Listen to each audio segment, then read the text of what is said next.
Hello student, I am Dr. Deepa Chaturvedi and today we are going to discuss about the reactions in non-aqueous solvent. So first of all we will see what type of reactions take place in non-aqueous solvent. So there is mainly 6 type of reaction, 6 प्रकार के reaction जो कि मुख्यतः non-aqueous solvent में होते हैं. पहला है acid base reactions, दूसरा है precipitation reaction, then solvolysis reaction, solvation reaction, redox reaction and complex formation reaction. जैसे कि आपको पिछले लेक्चर्स के थ्रू पता ही चल गया होगा कि जो नॉन एक्वस सॉल्वेंट होते हैं उनमें हमें पढ़ना है वाटर के अलावा जो सॉल्वेंट जैसे कि liquid ammonia, liquid sulphur dioxide, liquid hydrogen chloride, then H2SO4, इन सभी सॉल्वेंट्स में होने वाले रिएक्शंस के बारे में हमें यहाँ पे बातें करनी है. तो सबसे पहले हम बात करेंगे एसिड बेस्ड रिएक्शन जो कि नॉन एक्वस सॉल्वेंट में होते हैं. तो सबसे पहले आपको जैसा पता है वाटर के लिए आप पहले ही इसे पढ़ चुके हैं आपकी प्रीवियस क्लासेस में. एसिड बेस्ड रिएक्शन को हम न्यूट्रलाइजेशन रिएक्शन भी कहते हैं. और न्यूट्रलाइजेशन रिएक्शन क्या होता है, यहाँ पर अम्ल और क्षार यानी कि एसिड और बेस आपस में रिएक्ट करके सॉल्ट प्लस वाटर बनाते हैं. In the case of water we already know that is an aqueous solvent like HCl plus NaOH react to form NaCl plus H2O. So this is a normal neutralization reaction which take place in aqueous solvent. But if we consider about non-aqueous solvent, then what will be the definition? अगर हम non-aqueous solvent के बारे में बात करेंगे तब इसकी क्या definition होगी या ये किस तरीके से होगा. तो उस कंडीशन में हम ये कह सकते हैं कि non-aqueous solvent में भी एसिड और बेस आपस में रिएक्ट करते हैं to form salt plus solvent. Instead of water हम कह सकते हैं यहाँ पे solvent का formation होता है. For example, suppose we have NH4Cl plus NaNH2. एक नॉन एक्वस सॉल्वेंट का एग्जांपल लेकर देखते हैं. तो ये आपस में रिएक्ट करके बनाते हैं NaCl plus 2 मॉलिक्यूल NH3 के. तो आप देख सकते हैं कि ये यहाँ पे एसिडिक कंपोनेंट है, ये बेसिक कंपोनेंट है, ये रिएक्ट करके सॉल्ट प्लस वाटर बनाते हैं. अब आप कहेंगे कि सॉल्ट प्लस वाटर तो हमें आसानी से समझ में आ रहा है, लेकिन हम नॉन एक्वस सॉल्वेंट में एसिड और बेस को कैसे पहचानेंगे, क्योंकि एक्वस सॉल्वेंट में एसिड और बेस को पहचानने का अलग तरीका होता है. जैसे कि जो H+ देता है वो एसिड है और जो OH- देता है वो बेस होता है हाइड्रोलिसिस के दौरान. लेकिन नॉन एक्वस सॉल्वेंट में हम इसको कैसे पता लगाएंगे. तो सबसे पहले हम यही देखते हैं कि नॉन एक्वस सॉल्वेंट में एसिड और बेस की क्या डेफिनेशन होगी. Definition of acid and base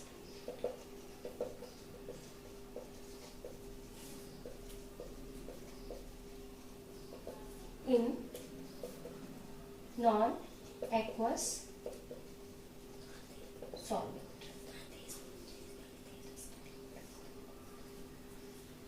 तो हम यहाँ पर ये समझ सकते हैं कि एसिड ऐसे पदार्थ होते हैं नॉन एक्वस सॉल्वेंट में जो कि आयनाइज होने पर कैटायन प्रोड्यूस करते हैं. एसिड वो होते हैं जो कि क्या बनाते हैं, कैटायन देते हैं. कैटायन किसका, सॉल्वेंट का कैटायन जनरेट करते हैं. और बेस वो होते हैं जो सॉल्वेंट का एनायन जनरेट करते हैं. Cation of solvent and they generate anion of solvent.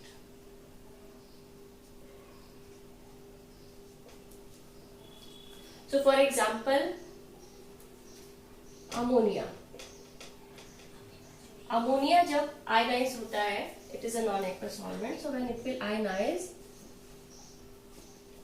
it will give NH4 plus NH2 minus. So NH4 plus is cation and NH2 minus is anion. So ऐसे वो substance जो कि NH4 release करेंगे वो cationic मतलब cation release करेंगे, वो किसकी तरह बिहेव करेंगे, एसिड की तरह. और ऐसे वो सब्सटेंस जो कि NH2 माइनस यानी कि एनायन रिलीज करेंगे वो बिहेव करेंगे एक बेस की तरह.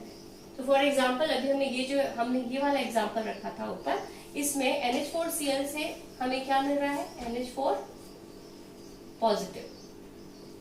एंड NaNH2 से क्या मिल रहा है, NH2 माइनस। तो इस कंडीशन में जो NH4 प्लस है ये किसकी तरह बिहेव करेगा, ये बिहेव करेगा एसिड की तरह, जबकि NH2 माइनस जो दे रही स्पीशीज NaNH2 ये किसकी तरह बिहेव करेगी, ये बिहेव करेगी एक बेस की तरह। तो इस आधार पे नॉन एक्वस सॉल्वेंट में एसिड और बेस रिएक्शन होते हैं।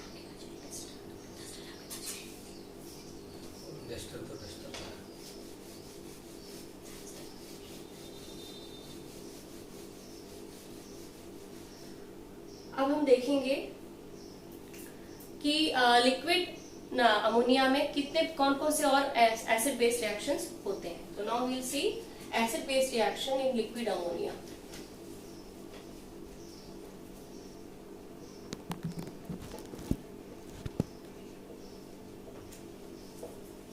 तो एक एग्जांपल हम ऑलरेडी यहाँ पे डिस्कस कर चुके हैं एसिड बेस रिएक्शन का, जो कि लिक्विड अमोनिया में होता है। इसके अलावा नेक्स्ट एग्जांपल हम देखेंगे इसमें कि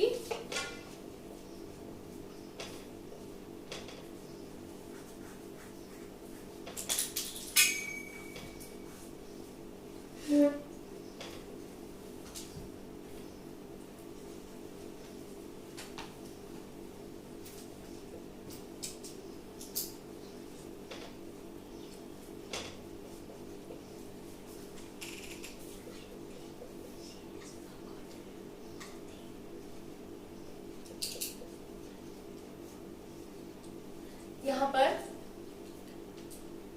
हम देखेंगे कि कैन बी NaNO2 और KNO2 any species, it will form KNO3 plus 2 molecule of ammonia.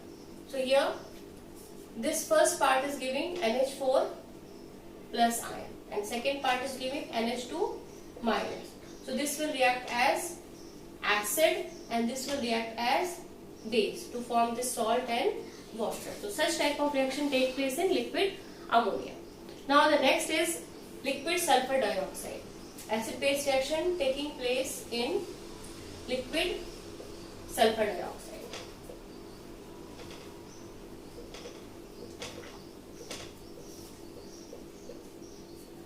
Liquid sulphur dioxide में एसिड बेस रिएक्शन देखने के पहले या न्यूट्रलाइजेशन रिएक्शन देखने के पहले हमें ये पहचानना होगा कि लिक्विड SO2 में कौन से कंपाउंड एसिड की तरह बिहेव करेंगे और कौन से कंपाउंड बेस की तरह बिहेव करेंगे। तो इसके पहले हमें, जैसे हमने अमोनिया का आयनाइजेशन पैटर्न देखा, वैसे हमें SO2 का आयनाइजेशन पैटर्न भी देखना होगा।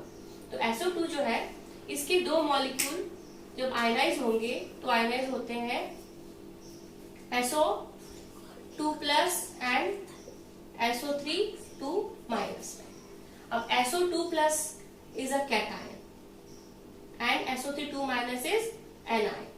तो ऐसे जो भी सब्सटेंस जो इससे रिलेटेड होंगे और जिनके आयनाइजेशन पे हमें SO2 प्लस कैटायन मिलेगा वो बिहेव करेंगे एसिड की तरह, जबकि SO2 माइनस रिलीज करने वाले सब्सटेंस जो होंगे वो बिहेव करेंगे एक बेस की तरह।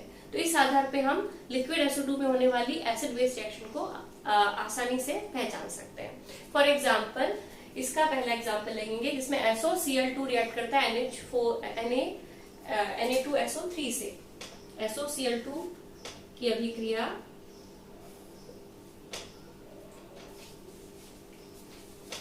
अगर हम सोडियम सल्फाइड के साथ कराते हैं तो उस अवस्था में इन दोनों कंपोनेंट में पहला कंपोनेंट जो है वो देता है SO2 प्लस आयन, जबकि दूसरा कंपोनेंट दे रहा है SO3 2 माइनस। तो इस कंडीशन में हम देख सकते हैं कि ये SO3 2 माइनस यानी कि एनायन रिलीज करने वाला जो कंपोनेंट है ये बिहेव करेगा एक बेस की तरह, जबकि SO2 प्लस रिलीज करने वाला कंपोनेंट रिएक्ट करेगा एक एसिड की तरह। तो इस प्रकार जब ये रिएक्ट करेंगे तो इससे हमें प्राप्त होगा salt 2 molecule of NaCl plus 2 molecule of the non-aqueous solvent, that is SO2. It will give salt plus solvent.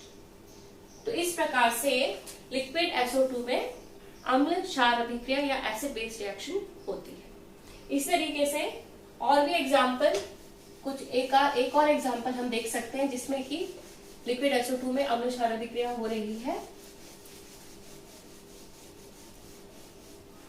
तो यहाँ पर हम देख सकते हैं कि SOBr2 जब अभिक्रिया करता है,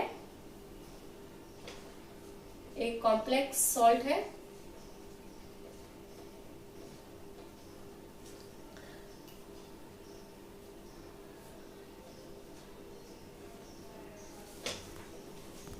ये सॉल्ट है टेट्रा मिथाइल एमीन सल्फेट। इसके साथ जब अभिक्रिया करेगा उस अवस्था में ये एक सॉल्ट बनाएगा,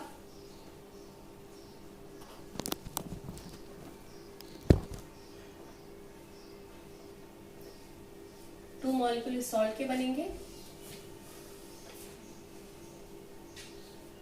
साथ ही साथ 2 मॉलिक्यूल जो है वो सॉल्वेंट के प्राप्त होंगे। तो ये भी एक और उदाहरण हो गया लिक्विड सल्फर डाइऑक्साइड में होने वाले अम्ल क्षार अभिक्रियाओं का। नेक्स्ट सॉल्वेंट हम देखेंगे liquid HF। Next non aqueous solvent है लिक्विड एनहाइड्रस हाइड्रोजन फ्लोराइड। तो जो हाइड्रोजन फ्लोराइड है ये 20 डिग्री सेंटीग्रेड तक ही लिक्विड अवस्था में प्राप्त होती है। तो इस अवस्था में हमें जो भी अभिक्रिया करानी होगी वो करानी होगी इसमें। तो हाइड्रोजन फ्लोराइड का अगर हम आयनाइजेशन पैटर्न देखें, क्योंकि एसिड बेस रिएक्शन में फर्स्ट ऑफ ऑल हमें उसका सेल्फ आयनाइजेशन, ऑटो आयनाइजेशन किस प्रकार होता है ये देखना होता है। तो यहाँ पर 3HF मॉलिक्यूल आयनाइज होते हैं to form H2F plus and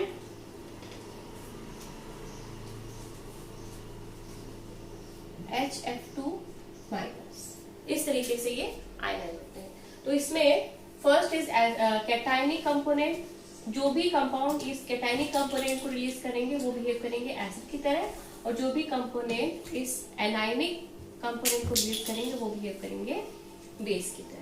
तो इस प्रकार से लिक्विड HF में एसिड बेस रिएक्शन होती है। इसी प्रकार से नेक्स्ट कंपोनेंट है लिक्विड H2SO4। लिक्विड H2SO4 में जो अम्ल क्षार अभिक्रिया होगी वो भी H2SO4 के आयनाइजेशन पैटर्न के अनुसार ही होगी। तो सबसे पहले हम देखते हैं कि लिक्विड H2SO4 का आयनाइजेशन किस प्रकार होता है। तो यहाँ पर ऑटो आयनाइजेशन प्रोसेस में H2SO4 आयनाइज होता है HSO4 minus plus H3SO4 plus. इस प्रकार से इसका आयनाइजेशन होता है। तो ये यहाँ पे एनायन है और ये यहाँ पे कैटायन। तो cation will behave as base and anion will behave as acid. तो जब इस प्रकार के कंपोनेंट की आपस में अभिक्रिया होगी तो इनकी अभिक्रिया के दौरान सॉल्ट प्लस वाटर ही प्राप्त होंगे। इस प्रकार इन चारों कंपोनेंट, इन सारे नॉन एक्वस सॉल्वेंट में हमने देखा कि किस प्रकार से एसिड बेस अभिक्रिया होती है। बाकी नेक्स्ट अगले लेक्चर में हम देखेंगे कि लिक्विड अमोनिया और लिक्विड सल्फर डाइऑक्साइड में एसिड बेस अभिक्रिया तो आज हमने देख ली डिटेल में सारे लिक्विड कंपोनेंट्स के साथ, सॉल्वेंट के साथ, लेकिन अलग से हम देखेंगे नेक्स्ट लेक्चर में कि लिक्विड अमोनिया में इसके अतिरिक्त और कौन कौन सी रिएक्शंस होती हैं, और इस तरीके से लिक्विड SO2 में भी एसिड बेस रिएक्शन के अलावा कौन कौन सी रिएक्शंस होती है उसको हम देखेंगे अगले लेक्चर में। Thank you.